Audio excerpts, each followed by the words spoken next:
होश मिला। उसके बाल सफ़ेद हो गए थे। गांव के पुजारी ने कहा, उसकी आत्मा वापस लौट आई है।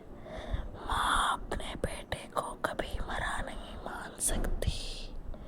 सिब्बो की आत्मा काल चक्र में बंद हो गई है और अब उसकी माँ की आत्मा का वापस होना बहुत मुश्किल है। अब माँ अपने बेटे की आत्मा को हर लड़के में ढूंढती है। सूरज डूब चुका था। खेतों से आती ठंडी हवा पेड़ों को झुला रही थी। गांव के बाहर का टूटा फूटा घर अंधेरे में और डरावना दिख रहा था। वहां से एक लाल रोशनी आ रही थी। लोग उसे माँ का घर कहते थे। ना जाने क्यों उस घर के पास एक अजीब सी गंध और एक अजीब सा एहसास था जो कि लोगों को उस घर में जाने के लिए प्रेरित करता। सुग्गी दादी आग के पास बैठे बच्चों को कह रही थी, ये घर एक माँ का था। उसका बेटा बीमार था। जड़ी बूटी लाने गई पर मरी हुई मिली। को थोड़ा और समझने के लिए और ऐसी डरावनी कहानियों के लिए हमारे चैनल पर गांव के कुएं की कहानी को एक बार जरूर देखिए। तब से उसकी आत्मा वहीं भटकती है बच्चों। राजू, छोटू, दीनू और सोनू ने माँ के घर जाने का प्लान बनाया। रात के 12 बजे चारों अपने घरों से निकले। उनके हाथ में टॉर्च थी और दिल में डर इतना कि राज भी जानना था और खौफ भी था। घर का दरवाज़ा चरचराता हुआ अपने आप खुला। रात के अंधेरों में सिर्फ टॉर्च की रोशनी और हल्का फुल्का चांद का प्रकाश। अंदर से सड़ी हुई चीज़ों की अजीब बदबू आ रही थी। फिर भी ना जाने उन लोगों को कोई चीज़ प्रेरित कर रही थी कि तुम घर के अंदर जाओ। पुराने बर्तन, टूटी हुई काठ, टूटे हुए दरवाजे और दीवार पर जला हुआ कुछ अजीब सा फोटो। दीवारें भी सही नहीं, पूरी तरीके से जली हुई। दीवार पर खून से लिखा था, मेरा बेटा कहाँ है? सोनू ने डर से टॉर्च गिरा दी। बाकी तीनों की तो सांसें ही उसे देखकर अटक गई। पीछे से आवाज आई, सिब्बू, सिब्बू, सिब्बू। चारों मुड़े। बूढ़े औरत खाट पर बैठी थी। उसके बाल बिखरे, आंखें लाल, होठ फटे हुए और पाँव उल्टे थे। वो हंसी और बोली, मेरा सिद्धू बीमार है, उसे मत ले जाओ। फिर जोर से हंसी। उसकी हंसी से दीवार कांप उठी। खिड़की अपने आप खुल गई। हवा के झोंके से टॉर्च बुझ गई। उसने झोले से इंसानी हड्डियां निकाली और बोली, ये देखो, ये देखो, मेरे बच्चे, मेरे बच्चे, अब तुम भी यही रहोगे। हड्डियां जमीन पर गिरते ही छोटे छोटे कंकाल बन गए जो रेंगने लगे। सोनू बेहोश हो गया। दीनू की सांसें रुक गई और एक तो वहीं पर मरने को हो गया। कोने से एक बच्चा निकला।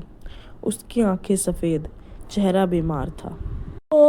माँ, इन्हें छोड़ दो, इनको तुम छोड़ दो। माँ चीख पड़ी, आ! तू मेरा बेटा नहीं है, जा तू। राजू ने एक प्राचीन लॉकेट निकाला जो कि उसकी माँ ने उसकी रक्षा के लिए उसे दिया था और उस चुड़ैल माँ की ओर फेंका। वो चीख पड़ी, उसकी आंखें जलने लगी और वो राख में बदल गई। मरते वक्त उसकी आवाज़ आई, मैं लौटूंगी। हर माँ लौटती है अपने बेटे के लिए, तुम मुझे मार नहीं सकते। अगली सुबह चारों बेहोश मिले। सोनू पागल हो चुका था, दीनू लकवाग्रस्त, छोटू गूंगा और राजू का चेहरा सफ़ेद पड़ गया था। गांव वालों को समझ में आ गया कि ये चारों के साथ उसी माँ ने कुछ किया है। सुग्गी दादी बोली, माँ का प्यार जब पिशाच बन जाए तो भगवान भी कुछ नहीं कर सकता, उसे तो भुगतना ही पड़ेगा। सबको लगा कि कहानी यहाँ ख़त्म हो गई, वो माँ जा चुकी है, पर वो माँ फिर लौटी, एक खौफनाक मंजर के साथ।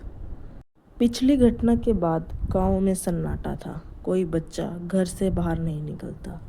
सोनू पागल खाने में था, दीनू खाट पर बैठा, छोटू अपनी आवाज़ खो चुका था और राजू हर रात बुरी तरह से चिल्लाता। उस रात भी राजू की माँ उस कमरे में आई। राजू बेहोश था। माँ ने देखा, उसके माथे पर जलने के निशान थे, जैसे किसी ने आग से छुआ हो। राजू के होठ हिल रहे थे। माँ, माँ मुझे मत बुलाओ माँ। गांव में सुग्गी दादी सबको चेतावनी दे रही थी। वो खत्म नहीं हुई, वो राख से भी वापस आ सकती है। उसका प्यार पिशाच बन चुका है अब। वो मरेगी नहीं। लोग डर से कांप गए। औरतें अपने बच्चों को घर से बाहर नहीं जाने दे रही थी। रात के 2 बजे राजू को प्यास लगी। वो कुएं के पास ना जाने क्यों पानी लेने आया, जबकि उसके घर बहुत सारा पानी पड़ा था। जैसे ही उसने बाल्टी खींची, अंदर से किसी ने बाल्टी पकड़ ली। राजू ने देखा, काले पानी में माँ का चेहरा झलक रहा था। उलझे बाल, लाल आंखें और डरावनी मुस्कान। वो बोली, सिब्बू तू लौट आया बेटे। राजू चीख पड़ा। सुबह कुएं के पास राजू बेहोश मिला। उसके बाल सफ़ेद हो गए थे। गांव के पुजारी ने कहा, उसकी आत्मा वापस लौट आई है। माँ अपने बेटे को कभी मरा नहीं मान सकती।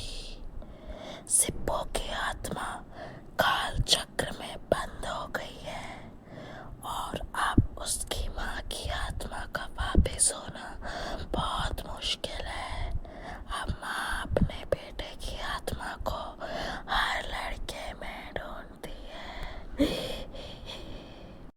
राजू के पिता रो पड़े। उस रात राजू को सपना आया। उसने देखा, सोनू, दीनू और छोटू कुएं के पास खड़े थे।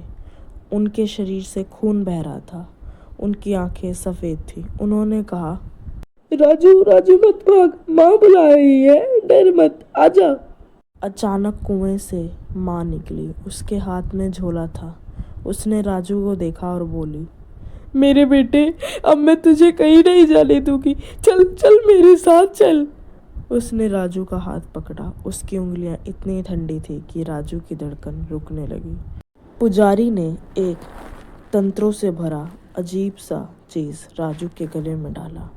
माँ जोर से चीखी। उसकी खाल जलने लगी, मगर इस बार वो राख नहीं बनी।